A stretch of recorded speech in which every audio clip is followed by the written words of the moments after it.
So not that long ago, Genshin introduced an animal unit that can shoot elemental bullets. And now we have Lan Yan, who can create elemental shields. But is her shielding really that useful, especially considering that sneaky second constellation upgrade that Hoyo decided to place as a bait? Well, in this video, I am going to tell you the truth, and I'll also showcase Lan Yan's potential in 3 different build playstyles, so that you can see for yourself if Lan Yan is actually good or not, and if she's worth to pick from the Lantern Rites event. Now, for this showcase, Lan Yan is equipped with the VV set and triple attack main stats, while her weapon is going to be Thrilling Tales. Basically, she's gonna be a shielder and a buffer, but in a moment, I'll also showcase her full damage potential both as a driver in Taser teams and as a buffed up main DPS unit. Although, spoiler alert, she really shines the best as a shielder. Still, I did make a sacrifice, as you can see here. I spent 2 weeks worth of boss materials to raise her skill and burst to level 8. They should have been spent to make my Mavuika do better damage, but hey, I am willing to do this for the sake of science. And maybe you can also smash that like button for this sacrifice as well. Anyway, Lan Yan is also C0, but I'll talk about her constellations and if she's bad without them later on. Okay, let's quickly go over her shield first. Usually at talent level 9, you should be able to reach around 12 to 13,000 HP shield thickness, and that's without counting the 250% efficiency she has against animal attacks, or when the shield becomes elementally infused. But yeah, as you can see here, with my current attack and Thrilling Tales, which has a pretty low base attack, you can see the shield thickness at level 8, which is pretty decent with all things considered. I'd say compared to other shielders, it's average, but the big advantage she has over others is that her shield can become infused with another element and gain that 250% efficiency, which makes it a lot more thicker, as you can see in this example here. However, it is crucial to keep in mind that her shield's duration is on the shorter side, 12.5 seconds, compared to something like Zhongli's, which lasts for 20 seconds. Now, she can gain the shield by using her skill. It doesn't actually deal any damage initially, and the only thing that happens is that the shield is applied, and if any of the patch elements come into contact with her when she hits the enemy, the shield becomes infused with that element, thanks to the first passive talent.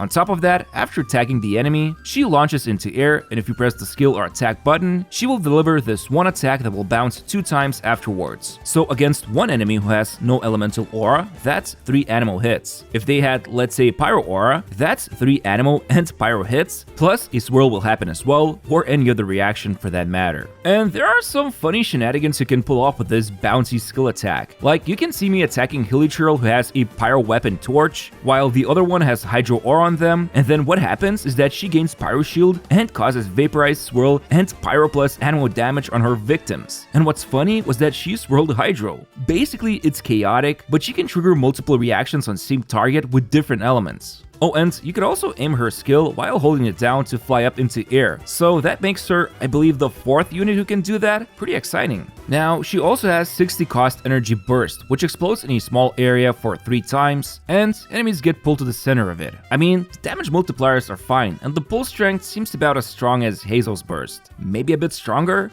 I don't know. The burst is fine to me, but it's nothing amazing to be honest, unless you go up against a group of enemies, which can then be useful if the crowd control works on them. Also, I believe she only gains 3 animal particles from the skill, and with that 60 energy cost, it's gonna be tough without ER Sands or weapon to activate the burst every rotation. But her best selling point is the shield, while the burst is like a nice bonus. Still, what's kinda interesting about her is the second passive. Basically, both her skill and burst will benefit from elemental mastery by 309% and 774% respectively. However, since her shield only scales with attack, this is a bit tricky passive, and I would say it's mostly there to just slightly improve her damage if you roll onto elemental mastery substats. However, it will become pretty decent if you play her in Taser teams. Okay, so here's the Taser build I'm using, which includes EM Sands, EM Goblet, and Crit Circlet, while she's also equipped with Sacrificial Fragments. And yes, that means she can do her skill twice, but the shield I believe just refreshes and doesn't stack. Still, with this high EM build in a Taser team, she actually feels like a fun on-field unit, since Elemental Mastery will boost both her skill and burst damage, as well as increase swirl damage. Previously, Sucrose was doing this job, and to some extent Hazel as well, but with Lan Yan, to me personally at least, she actually actually feels best here in Taser comp, because that shield, especially with sacrificial fragments, feels like a really nice upgrade to survivability, which is something that Taser still struggles with to this day. And as you can see, since she stays on the field for quite a while, it's pretty easy to regain her burst energy. However, you also probably notice her normal attack range is very small. Yeah, she fights in melee range, but also has this weird charge attack, where she shoots a ranged attack. It's kinda quirky, but also clunky to say the least. Although it is fun to use in open world. Still, I would say only bother leveling her normal attacks if you intend to use her in Taser teams. But even then, Elemental Mastery will just be a superior stat anyway. Although, if you're gonna be that maverick person and play her as a main DPS, then yeah, go for it. I mean, look, these are the artifacts I gave her, and also she's using Wit Sith. So then, in a team with C6 Farazan, Benny, and C1 Farina, yeah, she can dish out some decent damage. But the reality is, this is absolutely a vanity build. You only go for it if you just simply want to mess around with Lan Yan as a main DPS, but it's definitely not that great. Although it is funny to generate 3 decently big numbers with her burst. But in a nutshell, she's got the usual perks of an Animo unit, and funnily enough, Lan Yan, Sucrose, and Hazel are all 4-star Animo Catalyst users. The big difference here, obviously, is that Lan Yan also provides a shield, a pretty good one at that. So while her damage output is not as great as compared to Hazel, and she doesn't provide Elemental Mastery boost unlike Sucrose, well, at least not until she's C4, the demand for an Animo Shielder is actually quite big in the current meta or team builds. In fact, there's a couple of teams where she becomes either an upgrade or at least a very powerful support.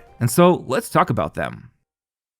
Okay, so first things first, Lan Yan can be used in pretty much any team comp. For example, if you use Sucrose or Kazuha in any of your teams, you can pretty much replace them with Lan Yan. Unless there's some weird timings with double swirling or aura application, then sure, Lan Yan might not work as well as Sucrose or Kazuha did. But in most cases, any team comps that can benefit from an Animo unit also means they will absolutely benefit from Lan Yan as well. Now, the first unit who really benefits a lot from Lan Yan would be Arlecchino. And ironically enough, right now, Daddy is the featured character along with Lan Yan. But anyway, so the reason why Arlecchino wants Lan Yan has to do with her survivability. Basically, since she cannot be healed in a normal way, shielding is extremely useful for her, and currently, Zhongli is a very popular pick. In fact, besides Benny, who's like glued to her, people do like running Kazuha and Zhongli combo with Arlecchino, and Lan Yan can actually achieve this goal by doing a 2-person job. But of course, her shield will not be as thick as Zhongli's, and she will not provide elemental damage boost like Kazuha. However, you could also then use someone like Xilonen to obtain extra resistance shred and plus 40% damage boost. Or you could also go with Xiangling for more off-field damage. Basically, Lan Yan opens up to some new and exciting and powerful team comps for Arlecchino. Then we also have the guy from the meme or Trius Mécanique de Nelius Cardinal. For him, Lan Yan is also a great option, although since Thrilling Tales become useless since Nuvi scales with HP, so instead, if you could use Silali's signature. It actually works super well with Lan Yan. In fact, it's her best in slot weapon for any team if you don't want to use Thrilling Tales. Otherwise, Favonius Codex is fine to help the team with energy, or you can even go with Prototype Amber to help speed up Farina's fanfare stacks. But yeah, besides these two teams, Lan Yan is also pretty amazing for aggravate team comps. All of the options to keep the team alive were kinda doing just that, and nothing else, like Yao Yao, Kirara, Dory, and Cookie. All of them didn't really contribute much damage, besides just doing their support stuff. I mean, sure, there's Beto, but her shield is still locked behind the burst. So now that Lan Yan is here, you can easily just tap her skill to activate the shield and shred the enemy's resistance. So she's an excellent option if you want to play her in aggravate teams with boosted electro damage. Overall, yeah, she's great in any team. We already know that Animo, especially Animo Catalyst user, is just an amazing addition for any team comp. And then, as I showcased before, Lan Yan is even great in Taser comps. And I hope this means more people will decide to try out this team comp that's been around basically since 1.0.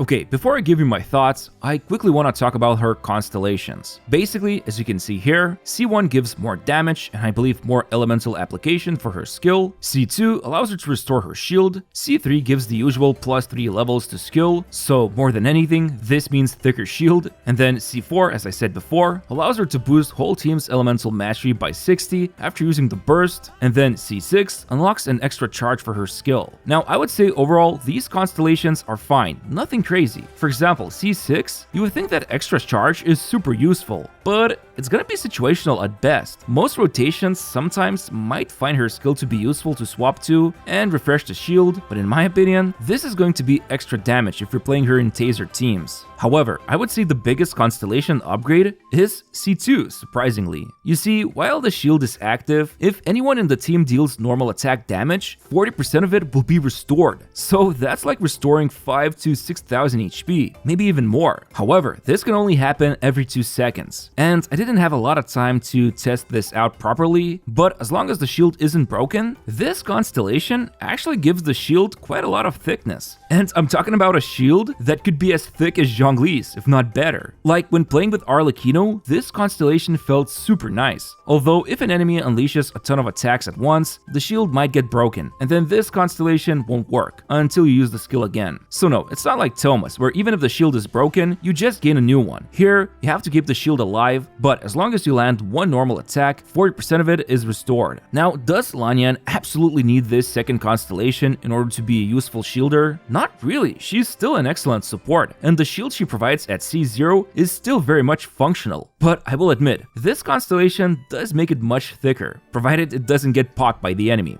But I definitely do not recommend pulling for her copies just to get this constellation. Lan Yan is absolutely fine at C0. In fact, I would consider her to be one of the best 4-star units to be released in a while. As you already saw, she can be used by pretty much any team as a flexible support. Her shield is pretty good and even better at C2, and she can even work as a really nice taser driver. So overall, I'm pretty happy with the way she turned out. And I mean, she is from Liyue, and we all know this region always delivers some of the best units. Well, not always, but at least she's the best rock and roll unit, right? Although I will say that my only complaint with her so far would be that the skill does take a while to cause a swirl. It's kind of about the same speed as Kazuha's skill, but this long delay before you can apply Anemo can be fixed by just using one normal attack. But yeah, if you're someone who still doesn't have a proper Anemo unit, or you play Arlecchino and or Neuvillette teams, then Lan Yan is absolutely worth getting from Lantern Right's event. She functions super well even at C0, and most of her constellation upgrades are pretty decent. Anyway, I hope you found this video entertaining, and I'd really appreciate it if you could subscribe to my channel. I would be very grateful for that. Thanks, and see you next time.